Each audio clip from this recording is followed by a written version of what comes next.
Merci Monsieur le Président, merci aux intervenants pour ce débat extrêmement important pour l'avenir de la relation de la France avec l'Afrique.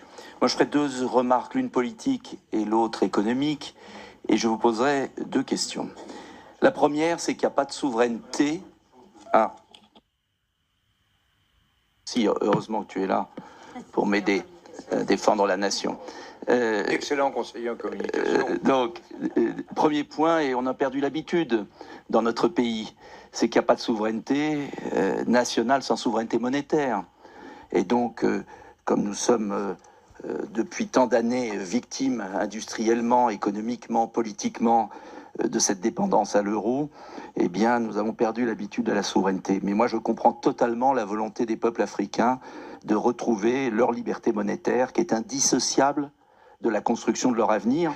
Et je crois que ce serait un contresens total que la France s'arc-boute sur cette zone de franc CFA. D'ailleurs, elle a perdu une partie de son pouvoir, elle en devient le bouc émissaire, et nous sommes en train de nous fâcher avec toute l'Afrique à cause de cela. Donc je crois qu'il faut regarder les choses en face, c'est perçu, qu'on aime ou qu'on ne l'aime pas, qu'on soit d'accord ou qu'on ne soit pas d'accord, c'est perçu comme le maintien d'un lien ancien. Et je crois qu'il faut avoir le courage de le remettre en cause de manière intelligente et que la France doit être là pour le faire, car si on ne le fait pas nous, ce sont les Chinois ou les Russes ou les Américains qui le feront. Donc arrêtons, nous aussi, de mettre de la passion dedans. Le deuxième point est économique. Je crois qu'il faudrait quand même peut-être comprendre un jour que ces pays d'Afrique ont besoin de retrouver une production agricole, industrielle. Pour connaître le Sénégal assez bien, ce pays importe tout, et quand on a une monnaie trop chère, arrimée à l'euro, on ne peut pas se développer. C'est quand même incroyable de voir que tous les pays ont utilisé la dévaluation pour se développer, et qu'on le nie à ces pays.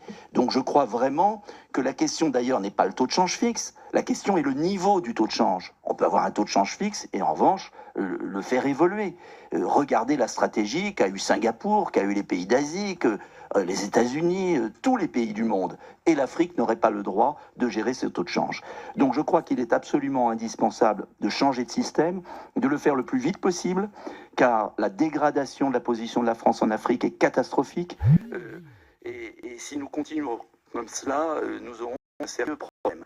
Alors moi, la question est très simple. La difficulté, bien sûr, c'est que certaines élites africaines profitent à mort de ce système et qu'il faut absolument trouver la solution de changer de système. Est-ce que c'est pas finalement par un retour à des monnaies nationales dans les pays qui le peuvent, Sénégal, Côte d'Ivoire, etc.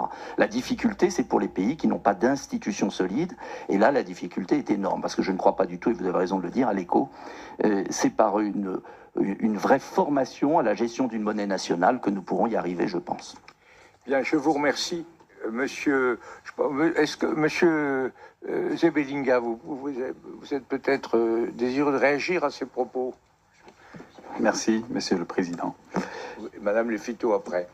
Alors déjà, je voudrais pouvoir dire deux choses sur les avantages qui paraissent être évidents du franc CFA. Le premier, je vais peut-être me répéter, mais le premier, c'est la stabilité monétaire. Je suis convaincu, mais ce n'est pas l'espace pour en discuter, je suis convaincu qu'il y a quand même des trous dans les sciences économiques, mais alors c'est comme toutes les sciences, et qu'on ne sait pas exactement utiliser des indicateurs qui ont été construits dans les sociétés et les économies développées, on ne sait pas toujours les utiliser dans des contextes de pays en développement. Notamment, si nous avons le franc CFA qui existe depuis 80 ans et qui apparemment est stable, et effectivement, il y a moins d'inflation. Alors, si réellement on produisait moins d'inflation sur la durée, ça se verrait au moins sur les différentiels de niveau de pauvreté. Mais on n'a pas une zone qui fait moins de pauvreté que les autres. Donc, ces effets redistributifs qui sont théoriques, je ne suis pas sûr qu'on puisse leur donner une concrétude. Ça, c'est un des aspects sur lesquels je pense qu'on peut nuancer vraiment beaucoup le débat. Je suis absolument d'accord pour dire autre chose, c'est que, comme ça vient d'être dit, la question de la production, de la transformation productive est absente du débat sur le développement et du débat sur le franc CFA. Elle est absente de l'architecture du franc CFA. Ça veut dire que implicitement, on a accepté le niveau de développement qui est en fait un niveau de sous-développement de ces pays, et puis on gère une forme de stabilité, ce qui est effectivement problématique. J'en veux pour preuve, c'est que vous n'allez pas trouver, même dans les rapports, vous n'allez pas voir le niveau d'industrialisation de ces pays. On n'en parle plus. À un moment, on a même parlé de désindustrialisation précoce.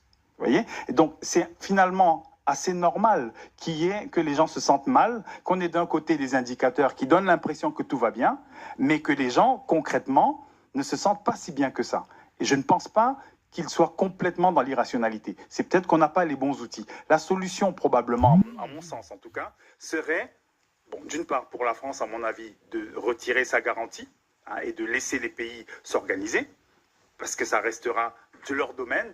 Ils ont des agendas avec l'Union africaine, ils ont un agenda 2063, ce qu'ils peuvent mener, et je pense que c'est peut-être la solution. Mais au sein de cette solution, je crois qu'il faudra aller vers des monnaies que je dis panafricaines, transformationnelles, alternatives et holistiques. Je n'ai pas le temps de développer. Panafricaine, c'est solidaire, mais en tout cas transformationnelle, c'est la transformation productive. On doit avoir dans la gouvernance des monnaies intégrer des indicateurs de transformation économique. Sinon, on va avoir de la croissance sans développement. C'est très clair et très intéressant comme perspective, même si c'est évidemment pas très facile à mettre en œuvre. Est-ce que, Madame Lafitau, vous voulez ajouter quelque chose ou pas? Vous n'êtes pas obligée. Oui, tout est possible. Okay. Très rapidement, effectivement, je pense que la bonne question, c'est de savoir quel est le meilleur système monétaire